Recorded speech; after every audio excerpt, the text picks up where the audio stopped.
Կոնֆլիկտը Հարավային Կովկասում պետք է ավարտվի, հայտարարել է Միացյալ Նահանգների նախագահի ազգային անվտանգության գծով խորհրդական Մայք Ուոլցը, ով հայտնել է, որ Ադրբեջանում խոսել է այդ երկրի նախագահի ազգային անվտանգության գծով խորհրդական Հիքմեթ Հաջիևի հետ։ Մեջբերում եմ, մենք գոհ ենք, որ Ադրբեջանը եւ Հայաստանը առաջընթաց մեծ քայլ են արել եւ համաձայնել են խաղաղության պայմանագրի շուրջ։ Ես նրան ասացի, որ այժմ մենք պետք է վերջնականացնենք այդ խաղաղության գործարքը, ազատ արձակենք բանտարկյալներին եւ միասին աշխատենք տարածաշրջանն ավելի անվտանգ եւ բարգավաճ դարձնելու ուղղությամբ, գրել է Դոնալդ Թրամփի խորհրդականը։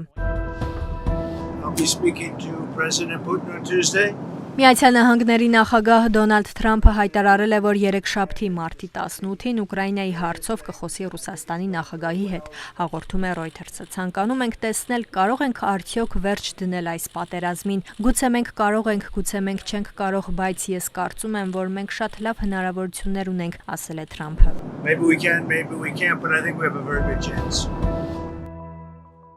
Միացյալ Նահանգների եւ Թուրքիայի նախագահները հեռախոսազրույց են ունեցել, ըստ թուրքական լրատվամիջոցների զրուցակիցները քննարկել են երկկողմ, տարածաշրջանային եւ գլոբալ հարցեր։ Էրդողանը վստահություն է հայտնել, որ հարաբերությունների նոր դարաշրջանում երկու երկրներն առաջ կմղեն երկկողմ համագործակցությունը համերաշխությամբ, նպատակաուղղված մոտեցմամբ եւ անկեղծությամբ։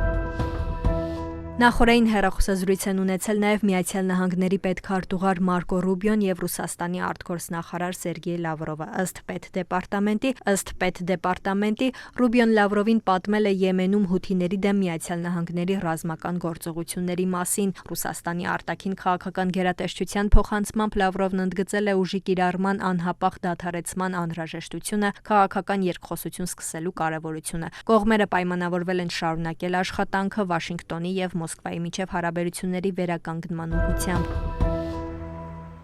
Առնվազն 59 մարդ է զոհվել Հյուսիսային Մակեդոնիայի Կոչանի քաղաքի գիշերային ակումբում համերգի ժամանակ շաբաթ ուշ երեկոյան բռնկված հրդեհի հետևանքով եւս շուրջ 100 մարդ հոսպիտալացվել է։ Երկրի ներքին գործերի նախարարի խոսքով ակումբի առաստաղն ակներևաբար եղել է դյուրավառ նյութից, այդտեղից էլ սկիզբ է առել կրակը եւ ծուխն արագ տարածվել է։ Հոսպիտալացումից ավելի քան մեկ ամիս անց Վատիկանը կիրակի օրը Հռոմի Ֆրանցիսկոս Պապի լուսանկարն է հրապարակել թիկունքից։ Լուսանկարը հավանաբար հիվանդանոցի մատուրում է արված։ Վատիկանը հայտնել է, որ Ֆրանցիսկոսը կիրակի օրը քահանաների հետ այնտեղ պատարագ է մատուցել։